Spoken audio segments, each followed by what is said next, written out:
listen. Never in my life associated the word boring with baseball. We know what's up.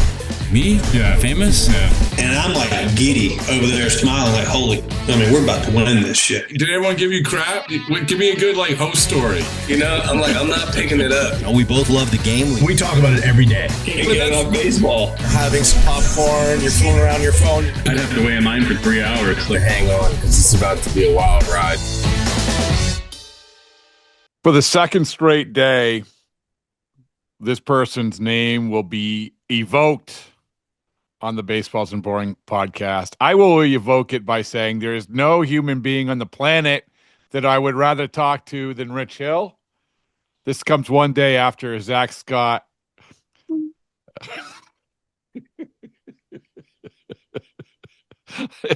In case people can't see that, because this is an audio medium.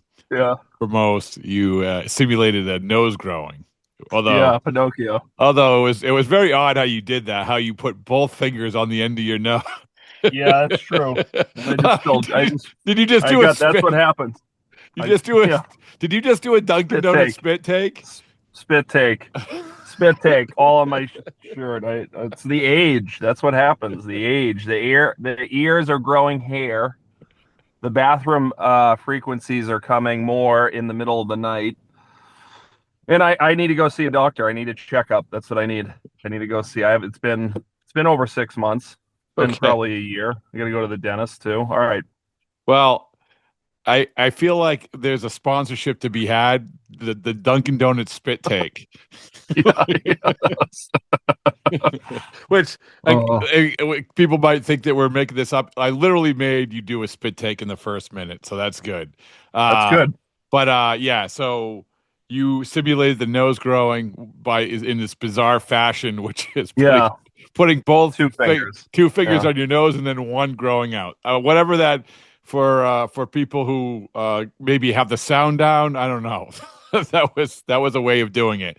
That said, as I said, second day in a row, we had Zach Scott on. Yeah. He was excellent. He was excellent talking about no trade clauses, like how fraudulent they can be. I'm putting words in his mouth. He didn't say that. But, the whole thing about how, you don't give up no trade clauses. Well, kind of. You do. You just don't call them that. Opt-outs, all that. And then we were talking about how, I think your name came up, Rich, where we were talking about Brandon Gomes of the Dodgers. He last offseason told us, he said, your goal in the offseason is to make it so that you don't have to be desperate at the trade deadline and pay 3X. And Zach gave the example, obviously, I think in that same trade deadline that he did the Pete Crow Armstrong trade, he did the trade for the Rich Hill trade. And he said, like you have to understand that there are other trades besides the big ones that really help you. And he cited you as being a helpful acquisition. Congratulations. Right. You were a helpful Thank acquisition. You. Yeah. That's all you want to be as a player is contribute. A contributory factor into the championship run of a baseball club. That's it. Okay. there it is. Well, speaking of which, speaking of the Dodgers, speaking of contributory factors for a run to the World Series, the Dodgers, I don't know if you know this, signed Kyle Tucker. As I said, so can you name? So I scrambled to find out, Rich, who was the first player to make $1 million a year. Do you remember who that might have been? Wow. Rick Monday? He was the first player taken in the draft. He was the first player taken in the draft. I figure, hey, take a stab at that. Nolan Ryan? Nolan Ryan. Yeah. What is your birthday? What is your date of your birth? The date, the full date, or just the full day? Date? The full date. March 11th, 1980. Okay. This happened 5 months before you were born. That Nolan Ryan made $1 million. $1 million in 1979. Yep. November 18th, 1979. So if we're gonna we're not going. I'm just going to throw it out there. How much progress have we made as an industry in contracts for players? If Nolan Ryan was making $1 million in 1979. Well, science would suggest you made a lot considering a guy just signed for $60 million a year. Yeah, I mean that's one guy, but then you have guys. I don't know. Anyway, all right. All right. Well, I know what you're getting, Well, but I just want to. Yeah. It was so I tweeted this out. It took 16,859 days to go from 1 million a year to $60 million. Yeah. So Yeah, wow. it's a lot of days. But it's a lot of days. A lot of money. It's a lot of money. We're not gonna no. That doesn't go missed either. So I'm anxious to get your take on this in this respect, because I think that the Kyle Tucker thing has a lot of different ways you can go. The people for the Mets are can be upset they didn't get their player. The Blue Jays didn't get their player. The Dodgers got good. But a big part of the conversation immediately was, oh my goodness, here we go. Baseball's broken. And there's going to be no question about it. There's going to be a lockout because this is so warped. I'm anxious. You're a very smart human being. Congratulations. I appreciate that. I was holding back the tears for a second, but I appreciate it. Thank you. Despite spitting all over yourself, just and what others may say. But what in that respect, like, what is your take on it? What is the impact of this trade from your educated perspective? I think it's good. I mean, it's pushing other teams to go ahead and say, yeah, we have to start spending money in free agency. Free agency is a little bit, of the wild, wild west. But, in the case of Tucker or Bregman, even Suarez, these guys are maximizing their earning potential for what they have done. Now, the gamble is you're hoping that they continue to follow suit in that same path moving forward with the work ethic and everything that I talk about all the time and that we've talked on the podcast before many times. That continues to fall in place as the years go on, and they set the tone for the next guys that, when they're in their late 30s, are still performing to a decent clip or even a good clip where it's, possibly surprising, where other clubs say, you know what, it is worth it to give these guys, long-term deals. Now, I know Tucker's not a long-term deal, but some of these guys that, are over the 6-year into the 7, 8, 9-year marks, you want them to continue to keep performing. But I think it's a good thing overall for baseball, and just the Dodgers have been the organization that's stepped up. They've been the one that to throw them out there on the table and say, here it is. We're going to sign this guy. We're going to get creative. Everybody else is following us. So that's the way I look. So when you look at you mentioned the Dodgers. Well, yeah, because they're the ones who are going. No, I know, but I'm saying, like, I think I'm just bringing up the topic because people are talking about it. But I agree with you. I wish I didn't agree with you because it would make for better discourse. But yeah, I agree with you because all these people saying Dodgers this, Dodgers that, they're not breaking any rules. They're playing within the confines. And even I saw, listen, it is what it is. They got. I wasn't really aware of this, but through the Frank McCourt settlement, I evidently got the TV. They got all the TV money where nobody else gets the TV money, so they get more money. Here's the thing: they can get all the TV money in the world. The fact of the matter is, all these owners are rich. Everybody has money, right? But go ahead. No, I'm going to say that you have a point where you can throw them out there and get the players to be able to win. And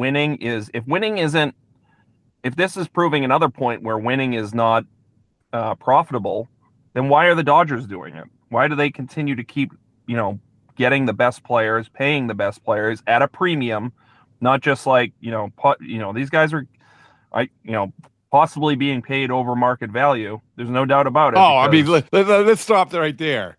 First of all, good for Kyle Tucker. Good for the players. Yeah.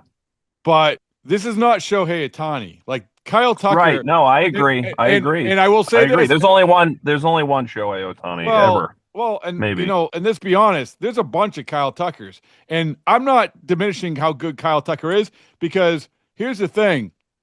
I know he's good, because the fact is that when I highlight him, there are three things which I will highlight Kyle Tucker. Yeah. Really, really, really good hitter. Yes. Absolutely will help you win. Yes. And has been struck out by Rich Hill in 2025. That's correct. That's correct. You struck out. You are sitting here with your but baseball. what does that say? What does that diminish me? Does that, are you diminishing my ability to go out there? I'm saying, I'm putting it on his Wikipedia page.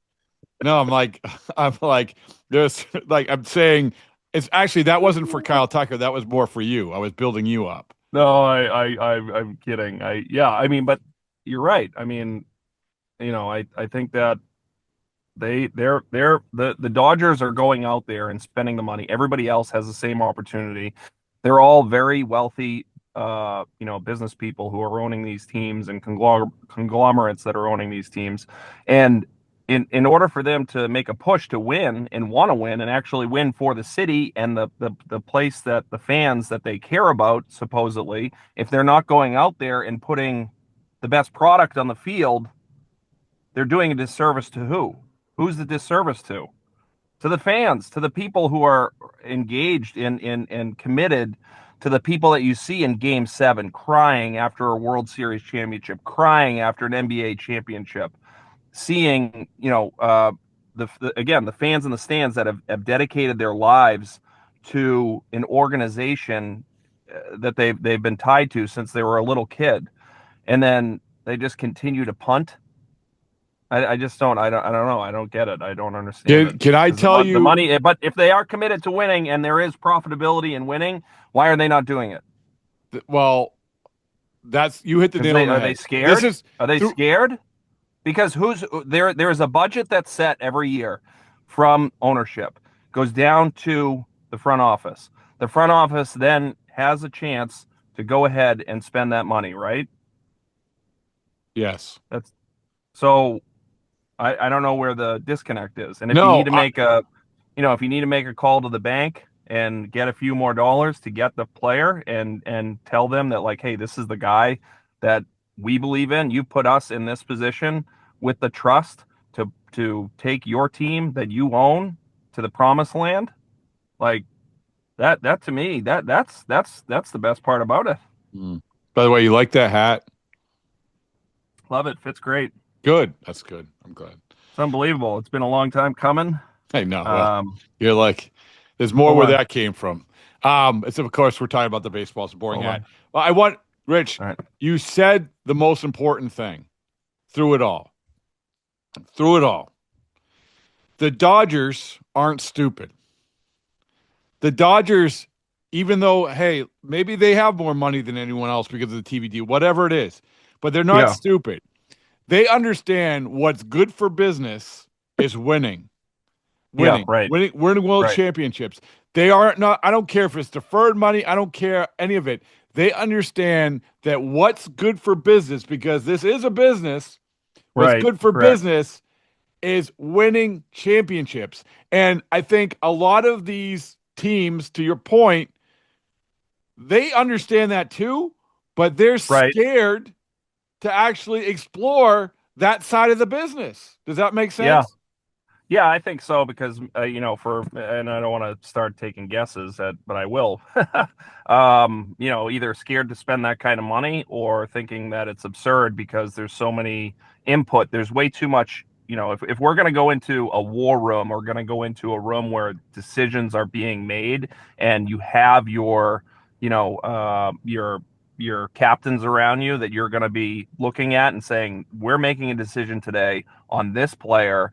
You three are in this room, and it's myself and three other people. That's it. We're not going into, the bowels of the front office and getting every last piece of information that we can. Sometimes you're just going to make a freaking decision and say, it's either going to be good or it's not. I mean, in a sense, you're going to make the best educated decision to get that player, but you got to go for it. You just got to go for it. And where the Dodgers are so well poised for a trade deadline, or for off-season movement in that sense where they have all these chips, they can trade some of these all-stars away and still be in a great position.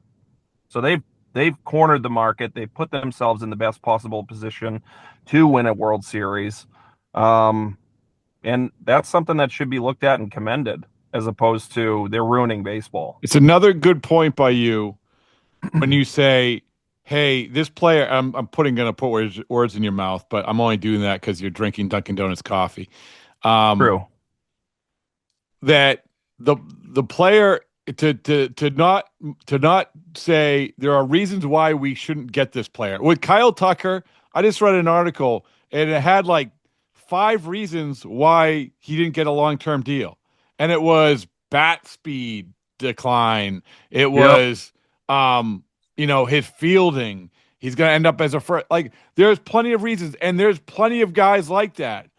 But the point is that, like, is the guy going to help you win or not? And that's why he gets paid. It's like, does anyone think that Kyle Tucker is a $60 million a year guy? No, absolutely not. And I hate to say that from the player standpoint, because I want guys to make as much as possible. But you're not.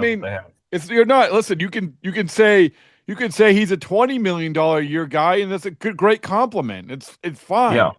Yeah. But it's to your point. It's like, this is another thing the Dodgers are doing, which is, we understand Teoscar Hernandez is not a perfect player. Yeah, we understand. Like, Kyle Tucker isn't a perfect player. What does Teoscar Hernandez bring to the table, though? But what do you that's hear what all I'm the guys talking talk about. They go through each player and they make sure that they can fit into the clubhouse for that design of the camaraderie of the clubhouse. And that is, in my opinion, from being there, and that was 6 years ago, but in those 4 years that I was there, that was building. And that was something that was a foundational key before they actually went and signed the player. They're not just signing guys and saying, like, well, who cares what he's like in the clubhouse? He's got talent. It will figure itself out. Because I know that there are organizations out there that do that, and it's not smart. It's not a smart way to go about it.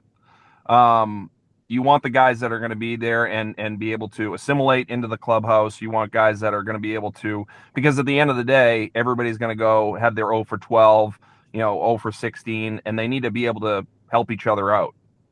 You have, 72 coaches now in every locker room, but you have, in some cases, you have kids teaching kids, and you need experience in that clubhouse to help guys navigate through the ups and downs of a major league season, and guys that have actually done it and know what it looks like, know what it walks like, what it sounds like.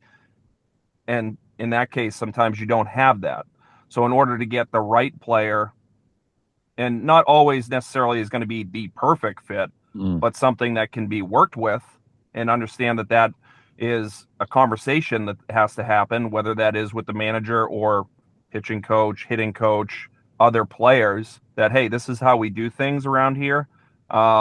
In a sense of pulling guys in through not being so direct and abrupt.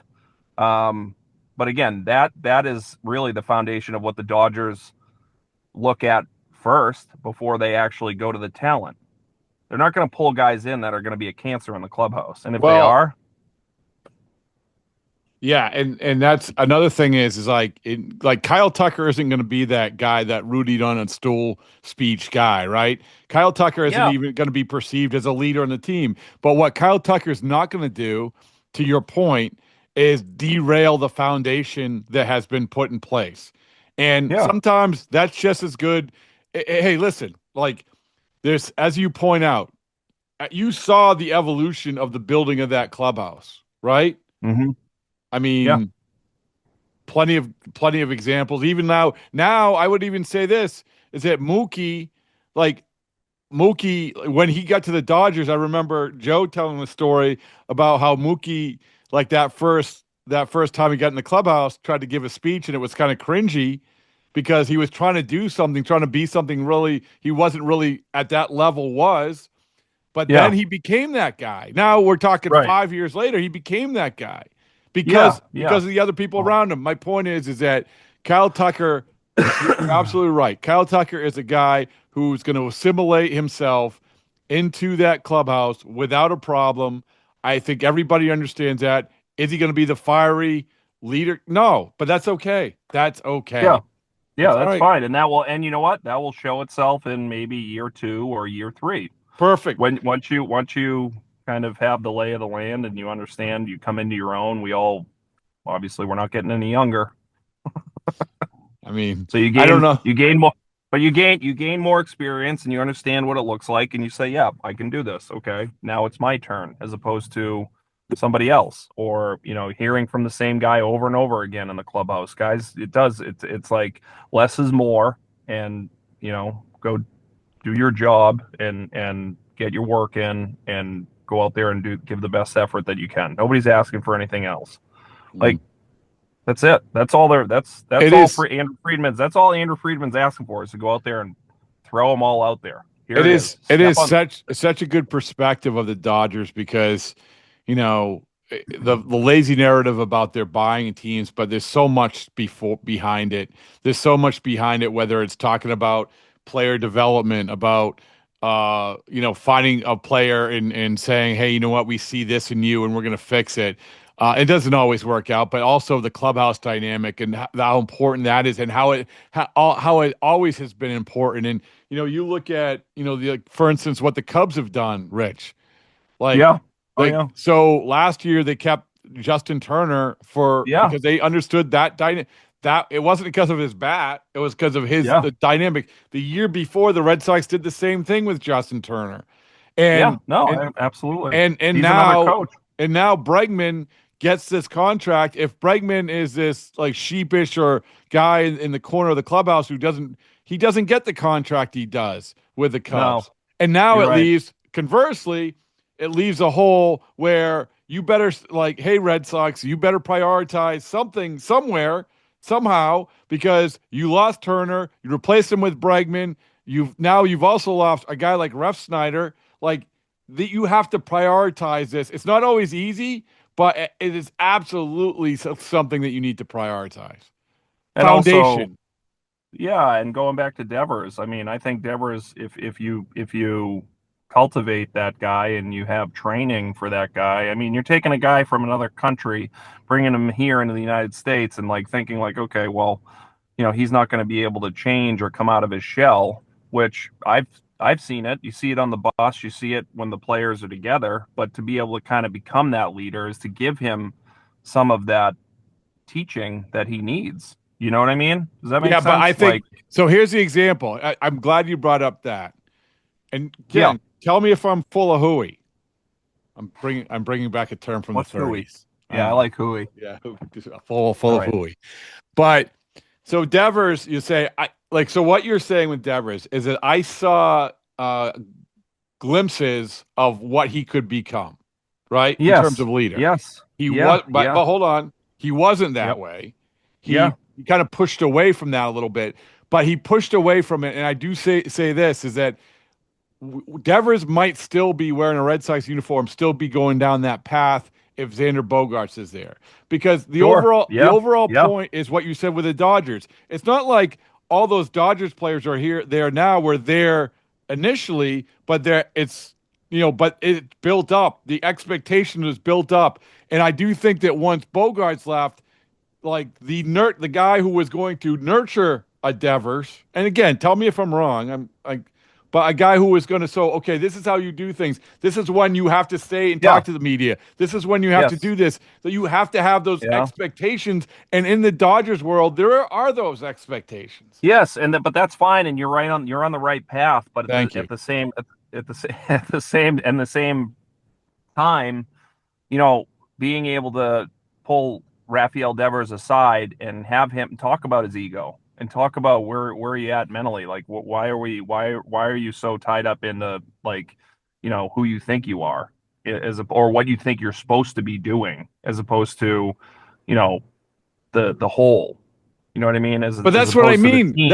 As opposed to like the society, as opposed to, helping each and every other guy in the clubhouse by setting a good example, by showing up on time, by putting in the work, by taking, the X amount of swings in the cage, whatever that looks like. But being there as a service, as opposed to everybody else is here for me, or screw the media. I'm not going to sit here and wait after I go 0 for 4 and strike out to end the game because I feel sorry for myself. And then I'm going to blame everybody else except for looking at myself in the mirror and actually taking accountability and facing the media and saying, I didn't do well tonight. It wasn't my night. Whatever. We're going to come back. Whatever. However that looks. But that comes from the internal machine of the team to be able to talk to that player and set, and catch them in moments like, hey, this, you could have, maybe this could have been better. This could have been better or whatever. Hey, I had this experience at one point, and this is how I handled it. I handled it wrong here, and then I made an adjustment. I handled it right, and it completely changed the way things, went moving forward. It doesn't take Xander Bogaerts there to hold his hand, or any player to hold another player's hand to a certain point, because they were together for what, 3 years? 3 or 4? Yeah, I would say 3, 4. So I mean, they don't need to be together for their entire career. Well, all I'm saying, you're right, but I think what you're saying is that you have to have the foundation in the organization. This comes back to the Dodgers, but standards. There's standards, and there's standards in LA to be able to, hey, handle yourself in front of the media, and everybody has each other's back without throwing anybody else under the bus, but also taking ultimate accountability. That's the bottom line. But what I'm saying, Rich, is that yes, but when it comes to Devers, there was all of that. In other words, we talk about passing the torch, right? Like, they passed the torch to Mookie and Freeman and Teoscar, or maybe Teoscar came in already being that way. And then now maybe it'll be passed to Kyle Tucker, like these guys. The torch, how it was supposed to work, was the torch was supposed to be passed to Devers, correct? Right. Correct. But that is correct. He wasn't quite ready to accept that, and he was at this fork in the road of, I can worry about myself, or I can make sure that every little, like, I'm the next guy up. I'm the face. Like, every time the face of the franchise thing came up, like, go back to read the quotes. They were like, he's the face of the franchise, and then he doesn't want to be the face of the franchise. Like, literally, he doesn't want to be. So what I'm saying is that. So is that an internal failure? I think it's turnover. I think what you've turned over the roster without, and listen, I'm not putting this on Cora. I'm not putting this on, because I do think that I think this is a player thing. This is and the only example, the best example I can give for this isn't even the Dodgers. It's seeing all those iterations of the Patriots, or when the Patriots are the Patriots way, but they were policing themselves. And I'll give you another example. The same Red Sox, like, you were there, like, different. Let's take Pedroia, right? Yeah. Yep. The Pedroia, like, the groupings that Pedroia hung with, where it went from, initially it was like Cora and Lowell, and let's say Cora and Lowell, right? Yeah. Well, they leave. Now it's, for a year, it's Nick Punto, it's Cody Ross. And then they leave. Now it's Mike Napoli and Shane Victorino, or not Mike Napoli, whoever. And so, but at the heart of it was, Pedroia was saying, this is, as he said to Bobby Valentine, this isn't how we do things. Maybe it's how we do in Japan. This is how we do things. And that's what the Dodgers are saying. I'm going on a very long rant. I apologize to my guest. So but the point of, if you take Devers or whatever player X that you take, there is a foundational type of especially for a guy that has come up through the organization, and everybody has a shelf life. That is what I have seen throughout this baseball game and what I have learned, it doesn't matter who you are. It doesn't matter how much of a name you are in that city. Everybody has a shelf life. Whether that is, kindly shown the door or, hey, don't let it hit you on the ass on the way out. And that's something, where I think in Rafi's case, the shelf life kind of expired, because of the, I don't, if you want to say just that lack of accountability and also just understanding what their role is as you continue to grow up in an organization and you continue to get older, because you can't view yourself as a 17-year-old in a 26-year-old, 24-year-old body, 25-year-old's body. You grow up twice as fast in baseball, in professional sports. You're asked a lot out of, young kids to be able to handle themselves in a dignified manner, to understand what they're taking on. And I just think, in some cases we can do a better job. Yeah. And I think that, I don't want to get any talk about Devers anymore, but the reality of Devers too was that the leader, the guy who was going to set the foundation, what ended up being one and done. And he couldn't deal with the Devers stuff because he was in the middle of it, and that was Bregman. Like, it was. Yeah, well, that's what I was gonna say. But you're also taking a guy like Bregman, who has the pedigree of winning, who understands what it looks like, what it walks like, what it talks like, and to me, those guys are very difficult to find. To be able to, in a good way, that emanates off of a player, and like a Dustin Pedroia, like a Clayton Kershaw, and guys follow, like a Corey Seager. We've said it before. You can lead a horse to water, but you can't make him drink. You can drink the water and show how beneficial it is to the horse. Then the horse in turn does what? Works. So that's where you get those players that freaking work and put in every single day, no matter what the day before was, and everybody starts to see it.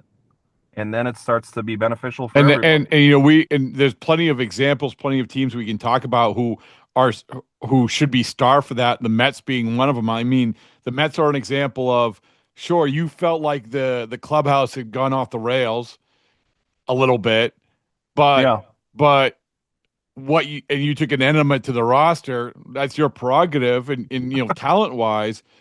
But the problem is that part of the solution was the guy you already had in Pete Alonso. I mean, you would know better than I. You played there. Yeah. Right? Pete's tremendous. Lindor's tremendous. I mean, Soto's tremendous. I played with all these guys. Get them in a room. Let's go have dinner. Let's go to and it's not like kumbaya, like, whatever, but at some point we all have something that is we can relate to. And it is a huge, baseball teams, clubs invest all this money into R&D, into strength and conditioning, into more whatever technology.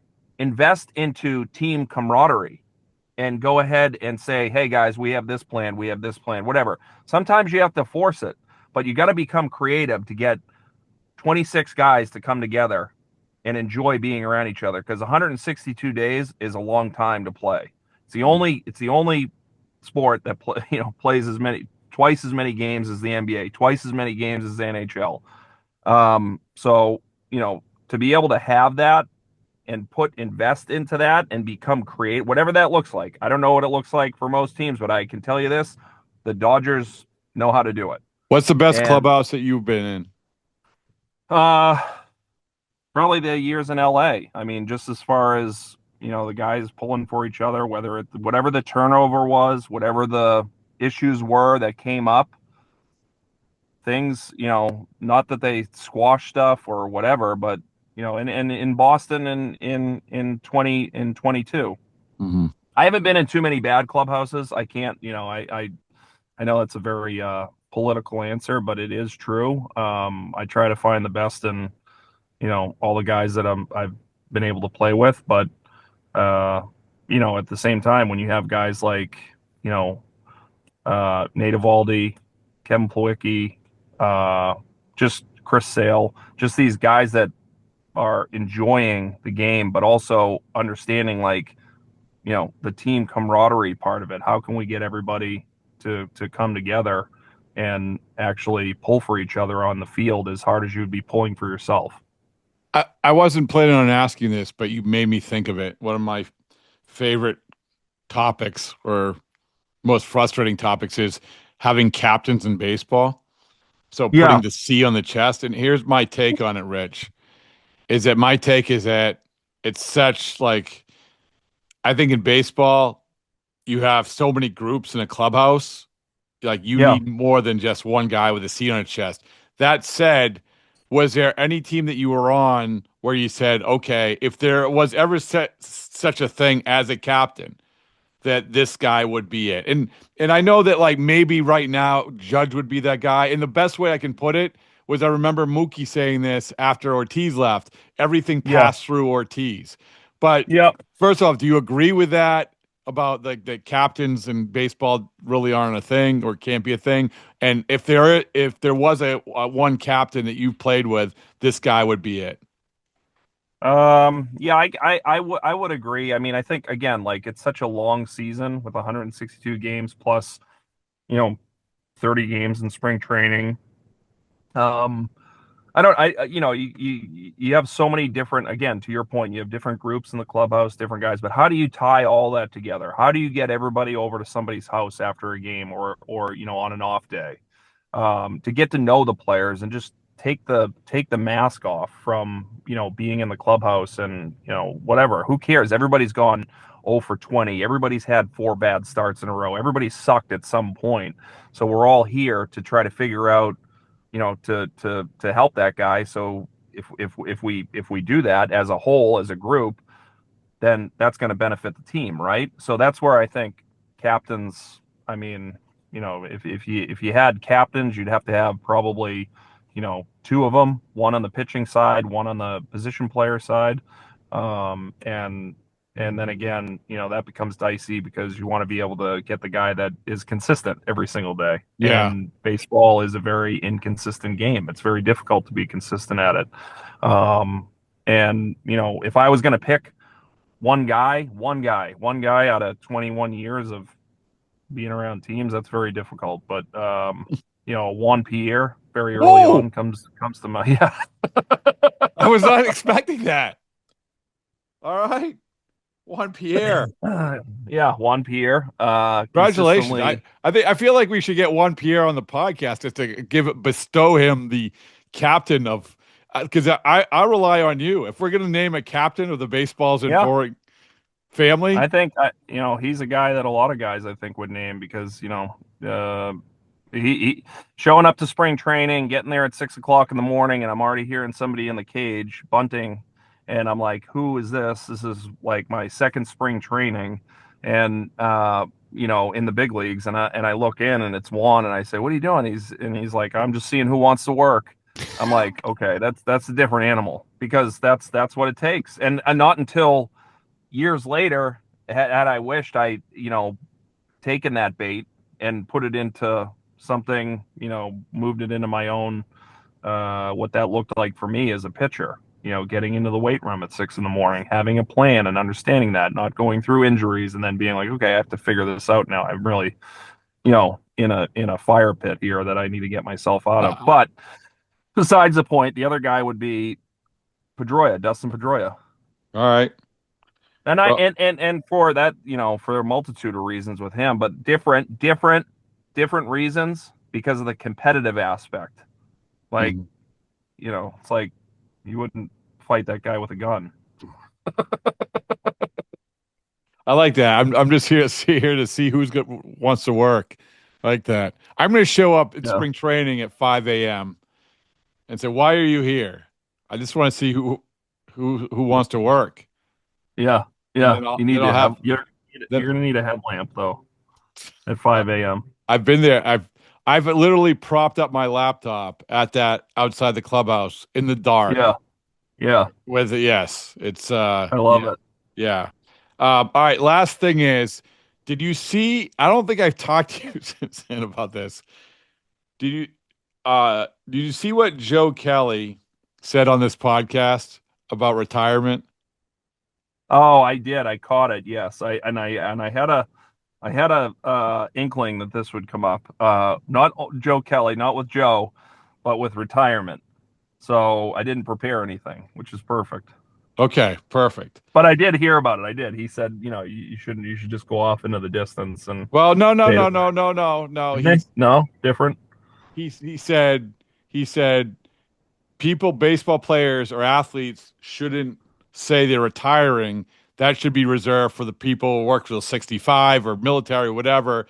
Because I think what he was saying in his way was that athletes, they're quitting playing the sport, but they have another. They're going to do something else. Like they have after life. Yeah, and I mean, that makes sense. But I still think you retire from it. It's not like, I don't know. I've gone back and forth on this over years of seeing guys retire, whether they play for a long time or don't play for a long time, whatever. It's just hey, you retire from doing that, you move on to the next thing. All right. Do you want to retire? You can retire, but I in some of those senses, I do agree with Joe, with without having all the fanfare and everything like that, and whatever. I don't know. I'm still working on it. Working on it, Rob. Working on it. Are you going to retire? I don't have any plans on playing next year, so we'll see. I have to get on that. I have to figure out what does that even mean? It's like I don't. So I don't plan on. Let's break this down. I don't plan on playing. Yeah, I'm not. Yeah. So you're not. But I think there is. I think there is a point to appropriately saying thank you. Right? Would that be something that would? Would you agree on that? Would that be something? I was talking about a friend. Absolutely. I think, and I think there's no more perfect forum than this podcast right now to say thank you to everybody. Say, I'm not playing anymore. We'll get there. All right. So all we have is Rich Hill is not planning on playing next year. That's all we have. That's right. Yeah, I'm looking for open possibilities to stay in the game of baseball and be a contributory factor. As again, I enjoy the work aspect of whatever it might be that's next. I think that's one thing that why athletes get hired in other positions and other outside of sports is because they are highly driven people that want to succeed, and that's something that I'm looking forward to. See, that was very articulate and evasive, but articulate. But basically, you said the same thing. I asked basically Joe the same question. Hey, are you going to pitch next year? And his answer was a very succinct "fuck no." Hey, that's one way of saying it. I like it. So that's your way of saying that exact thing. So yeah. That's great. Yeah. All right. Well, I once again, Rich, I think we solved a lot of the world's problems. It's great. We did, yeah, and I think everybody's chasing the you're not chasing the Dodgers. There's still plenty of players out there. You got to get creative. You got to go spend some money and put the best team on the field possible. Yeah, I mean, no salary cap. No salary cap. It's like earmuffs. No lockout talk. No salary cap. Yeah, no lockout. Yeah. Yeah. All right. Exactly. I look forward to your excellence. It's going to be great. All right. Thank you.